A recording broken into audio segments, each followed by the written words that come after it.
Draped in the colours of the flag, a bronze symbol of freedom in a country that holds him so dear. It's a tribute to many ordinary Americans who marched for us, who boycotted for us, who divested for us, who really lived up to the name solidarity. When this cover is removed, it will reveal an image that captures Madiba's first steps out of Victor Verster prison in 1990, his right hand clenched in the air. We wanted to capture the step that Mandela took out of prison because that is the picture that the world saw and that was iconic in the United States. Organisers busying themselves with the final touches as this celebration is fittingly set to coincide with the International Day of Peace.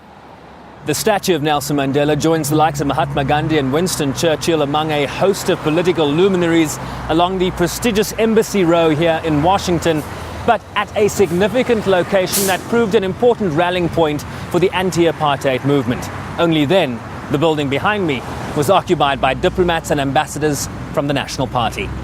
Sherwin Bryce-Pease, SABC News, Washington. And now for the very latest on this story, we are now joined on the line by our SABC correspondent in Washington, Sherwin Bryce-Pease. Sherwin, welcome. Has the statue now been unveiled in Washington?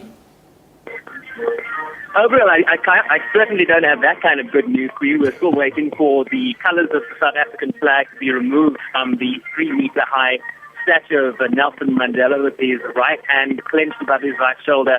As you saw in that piece, emblematic of his walk to freedom outside the Victor Verster prison in 1990. I can tell you, though, that the Minister of Foreign Affairs, the International Relations Minister, Maito Nkoana Mashabane, has just arrived, accompanied by Her Excellency Dr. Nkosazana Dlamini-Zuma, the chairperson of the African Union. We're just about to get the official proceedings underway, hosted by a familiar face to South Africans, Felicia Mabuza-Suttle.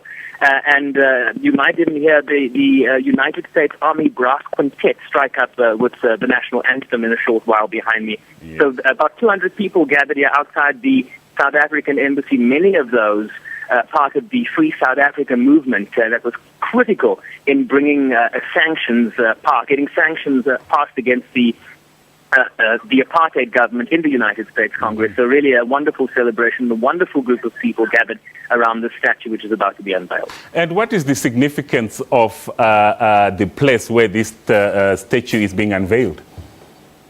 Well, this was very much an area where protests happened. Remember, this building was occupied then by the nationalist ambassadors and diplomats attached to the National Party. So it was seen as a rallying point for people that were trying to get the system changed.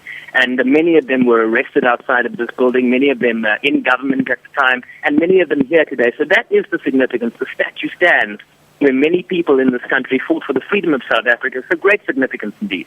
And does this statue in any way change the landscape of that part of Washington where it's situated? Well, I think it adds more than changes to the landscape.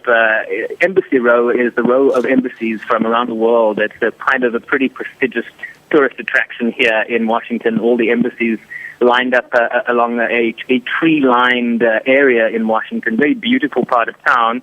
And he joins, as I say, he literally has his fist, Nelson Mandela does, on one side of the road, and he's staring right into the eyes of Sir Winston Churchill with a peace sign outstretched. So, they make a joke around here that it's rock beats scissors, that hand game that people play. So they're in good company, and Nelson Mandela certainly will be in good company along Embassy Row. And briefly, Sherwin, just what is the mood like in Washington now, just the moment we are awaiting the unveiling of this statue?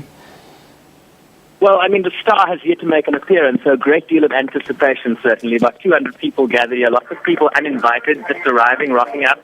And as you hear the quintet striking up in the background, so a great deal of expectation. Really excited to see what this statue looks like. Of course, not the first statue that will be unveiled of the great Nelson Mandela. That was our SABC correspondent in Washington, Sherwin Bryce-Pease.